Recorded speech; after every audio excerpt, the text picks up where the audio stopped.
Hello and welcome to Sisberg. In my earlier video, I discussed about planning checklist. Planning is one of the key elements of Management System Foundation for your organization. I suggest you watch that video if you haven't already. I put a link in the description section.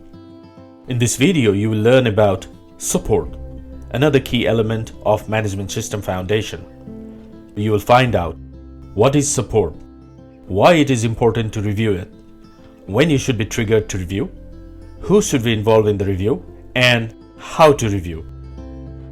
Let's proceed. First of all, what is support?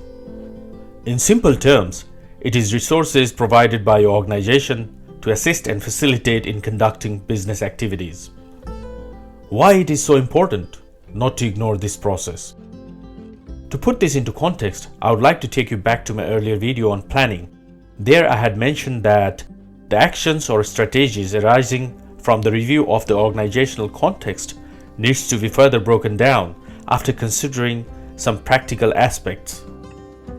Then I mentioned that one of the main aspects to consider in the planning process would be the support mechanisms such as money, manpower, technology, infrastructure, availability of time, etc., and their conditions so that you get an idea of how much you can achieve in a given time frame.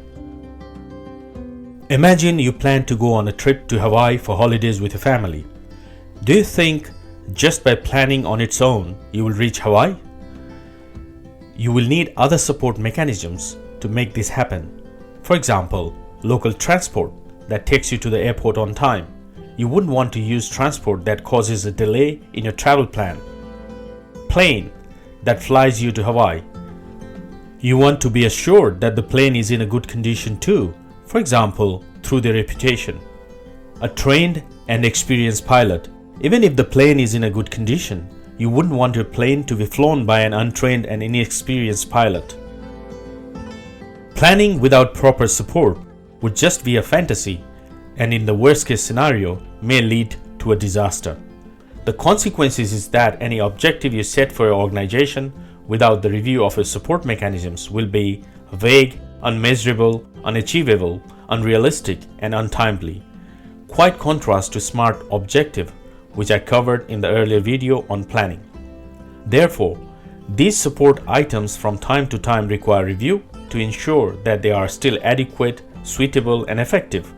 Furthermore, if you are planning to implement ISO standards such as ISO 9001, ISO 14001, or ISO 45001, these standards require organization to demonstrate support against a number of attributes, some of which have been broadly covered in this presentation.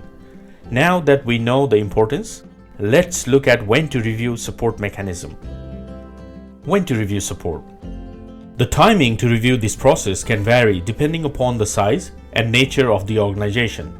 Ideally, this should be reviewed concurrently with planning.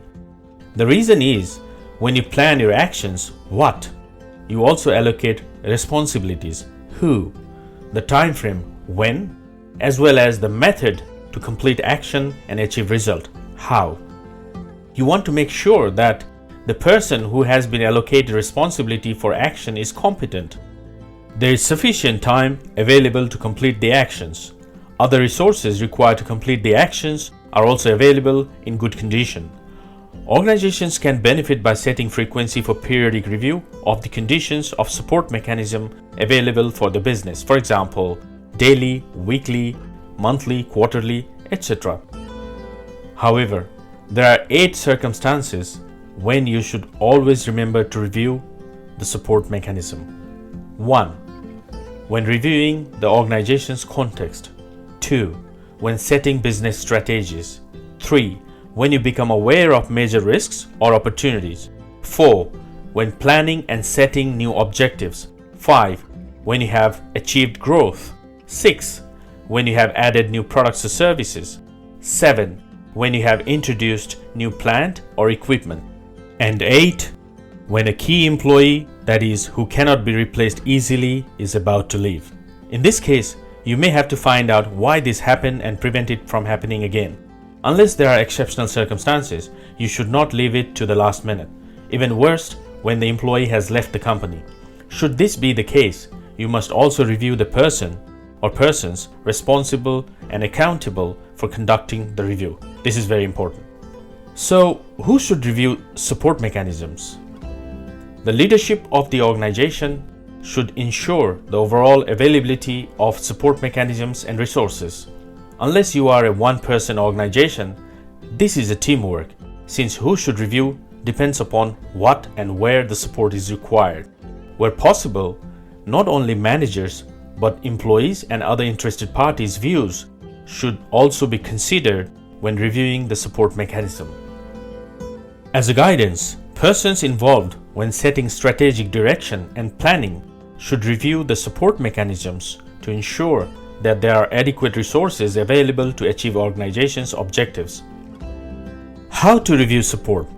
The key to reviewing the support system is to ensure that the support you have is suitable and adequate for your planned activities. Here are the steps you can follow as a guide to review the support mechanism for your organization. Review strategies for your business. Identify a team that is good fit to implement the strategic direction of your business and ensure that they are trained and competent. Review that there is sufficient time available for you and your team to accomplish tasks. Review that there is enough documented information, includes work instruction, manual, SOPs, etc., and other form of knowledge readily available for staff to accomplish the tasks. Review that the documented information is controlled with appropriate revision history, identification, date, distribution, retention, and disposal mechanisms. Review internal-external communication processes. Review that the technology, including hardware and software, are appropriate to the tasks, user-friendly, and effective. This may include computers, smartphones, internet tools, and other platforms used to manage trainings, contractor, or supplier-related activities. This is because sometimes organizations may opt fancy or complicated tools or platforms, but staff are not comfortable using them. Review that the infrastructure and work environment is adequate for the tasks and business needs. This may include the office building, factory area, plant equipment, utilities, emergency system, OHS conditions, etc. Review your finances and see if you have enough budget to cover the above activities. Once you have reviewed all these items, make informed decision about your objective. That is, with the information coming out of the review, can you be assured that you have established SMART objectives for your organization? That is, specific, measurable, achievable, relevant, and time-bound. If not, you may need to revisit and adjust your planning. Watch my earlier video on key element planning. You can also download a checklist from the CISBERG website that covers the above points and review support mechanism for your own organization. So before we end, let's recap what we learned so far. You have learned what is support, why it is important to review it, when you should be triggered to review, who should be involved in the review, and how to review support mechanism. Hope this will help you to review the support mechanisms in your own organization. Please write to us if you have any questions or if there is any specific topic you want us to cover next. Thank you for watching this video.